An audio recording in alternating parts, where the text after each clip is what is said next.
Motherhood, Millie and me. On paper, I rescued her, but really, I think she rescued me.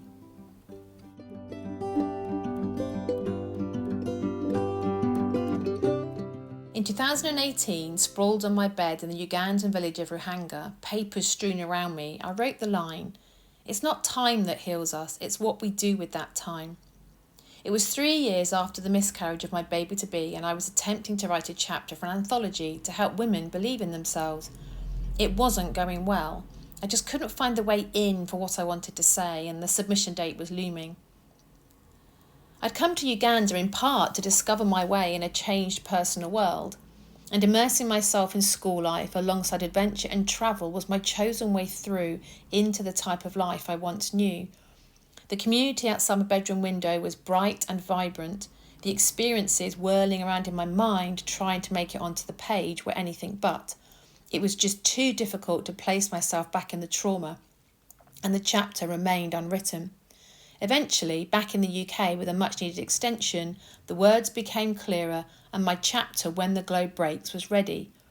It's easy enough to talk about this chapter now, but at the time of writing, it felt incredibly vulnerable. My life had been through some huge whacks and was still recalibrating. Whilst it was good to have something of my story published, it also felt reassuringly hidden. It wasn't my name on the book, and it wouldn't have appeared in any searches for miscarriage, infertility, or childlessness. It was a safe space to gain practice in sharing my story, because I hoped that someday I would have a book with my name on the cover. After writing When the Globe Breaks, I continued to journal and process my thoughts, and gradually the idea of being at a crossroads formed in my mind, because that's how it felt. I was exploring other paths, including going to fostering and adoption events, but nothing was landing. That is until late December 2019, when Millie dog, a 2-year-old Romanian rescue, came bouncing into my life, catapulting me into the chaotic world of being a new dog mum. Saved from the kill list, Millie's additional adoption had somehow fallen through, and she was being emergency fostered. A few days before Christmas, single and childless, I'd walked into my neighbour's house with no clue that my life was about to be turned upside down. The atmosphere was calm, yet the buzz of festive excitement was in the air, with a beautifully lit Christmas tree sparkling in the corner. As I lowered myself onto the sofa, Millie, then named Lily, laid her soft, warm chin on my knee, her deep brown eyes sinking into my soul. I didn't know it then, but our lives were about to change forever. Hers and mine entwined through some unseen destiny working its magic, 2 worlds colliding. Adopting Millie wasn't something I did lightly. I hadn't been looking to get a dog, and although my heart won, the time and dedication it took to help her settle into our new life was my complete focus for quite some time. Tears and traumas resurfaced as we transitioned into being together, but I loved her from the start, and I made a promise that I would do everything I could to look after her, keep her safe, and give her a good life. However, neck deep in parenting a fairy toddler, it took me a while to realise that I was no longer at the crossroads. Where I thought I'd been stuck, I was simply retelling myself a story. The reality was that my life had moved into a new chapter, in the most unexpected of ways. Growing up, I'd assumed that motherhood would just happen, that I'd find the right guy at the right time and children would appear.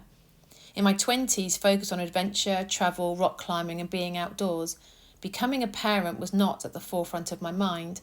But somewhere in my 30s it started, a deep visceral pull to experience pregnancy, birth and motherhood. I was 40 when I had my miscarriage, 44 when Millie came into my life. An often heard phrase on a fertility journey is, "Don't give up hope." And whilst this was helpful at the beginning, it was my experience that hope also had the power to keep me captive and stuck. It's been incredibly difficult to ignore or reframe my yearning to birth a child, and I don't know if it will ever fully go away. But becoming Millie's caregiver gave me somewhere to channel my mothering energy. I know Millie is a dog, that she needs to do dog things, but within her canine body, she is a beautiful soul with emotional characteristics, wants and needs, and it is my job to protect and provide for her.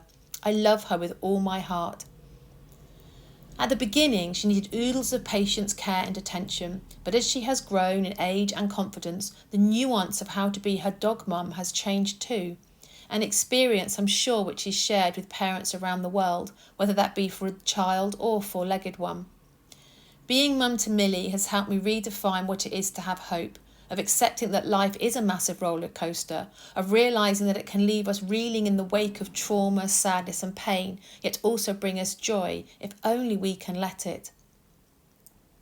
My unconventional story of motherhood hovers at the fringes of parenthood.